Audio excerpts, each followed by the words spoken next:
Olá, meu querido e minha querida, tudo bem? Graça e paz. Eu sou o Gremi, aqui de Teresópolis, e às vezes eu me pego lendo alguns textos, algumas coisas relacionadas à palavra de Deus e me chama muita atenção. Muitas das vezes nós, principalmente cristãos, somos criticados porque não é que nós defendemos pessoas, nós defendemos a causa de Deus, nós defendemos o povo de Deus, defendemos a nação. E oramos, intercedemos, e essa é a nossa obrigação. Eu estou lendo um livro e me chamou muita atenção um texto.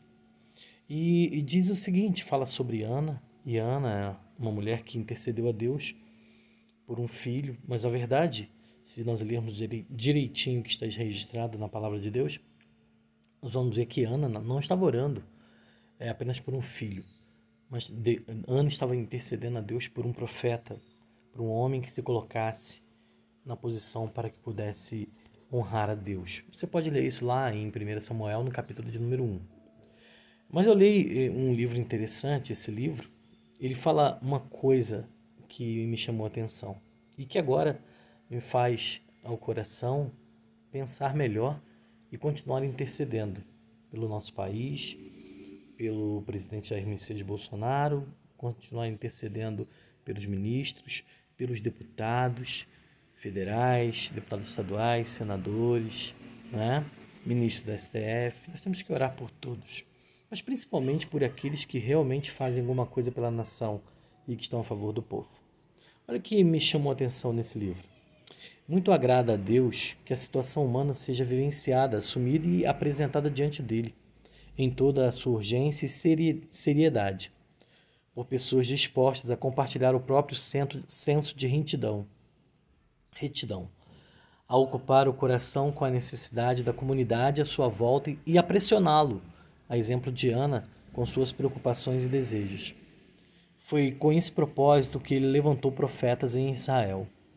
Eles estavam lá não só para pregar, mas também para orar. Deveriam permanecer diante do Senhor, intercedendo pelo povo. E o livro continua. Esses profetas deveriam ser vigias colocados sobre os muros de Jerusalém, a fim de que, de dia e de noite, nunca ficassem em silêncio, nem oferecessem a Deus descanso algum até que a cidade fosse restabelecida. Olha o que está registrado em Isaías capítulo 62, versículos 6 e 7.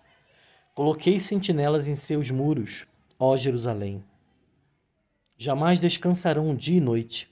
Vocês que clamam pelo Senhor, não se entreguem ao repouso e nem lhe concedam descanso. E aí no versículo de número, capítulo 59, versículo 16, olha o que diz. Deus afligiu-se quando fracassaram em sua tarefa. Olha o que diz o texto. Ele viu que não havia ninguém, admirou-se porque ninguém intercedeu.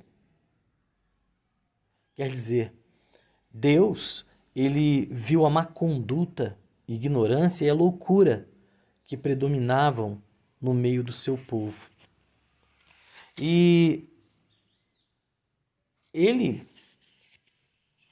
ficou admirado, porque as pessoas elas simplesmente deixam de interceder. Algumas pessoas acham e consideram que outras estão defendendo alguém, uma determinada pessoa, né? Mas, na verdade, o povo de Deus, nós, povo de Deus, devemos interceder não por pessoas, nós devemos interceder pelos governantes. A palavra de Deus em 1 Timóteo capítulo 2, versículo 1 em diante, diz que nós devemos interceder pelos governantes em eminência. E aí, são todos os governantes? São os governantes que, na verdade, estão em eminência hoje.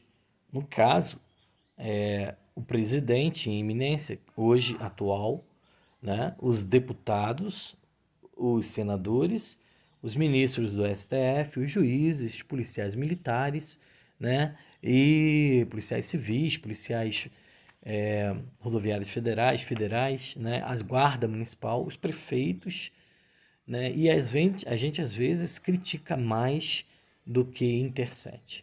Portanto, querido, querida, você foi chamado para interceder, para não dar descanso ao Senhor na sua intercessão. Interceda, ore, ore pela nação, ore pelo presidente da República, ore pelos deputados, deputadas. Nós, às vezes, oramos apenas por quem nós gostamos, mas a Bíblia diz que nós temos que orar por todos, até por aqueles que não pensam iguais a nós. Nós devemos interceder, porque a nação brasileira pertence ao Senhor e nós somos um povo, o povo de Deus que intercede pelo Brasil. Que Deus abençoe você, que Deus abençoe a sua vida. Você foi chamado como profeta, como homem e como mulher de Deus, como pastor, não apenas para pregar, mas para orar e para interceder. Interceda, ore, vigie, pregue, mas também ore.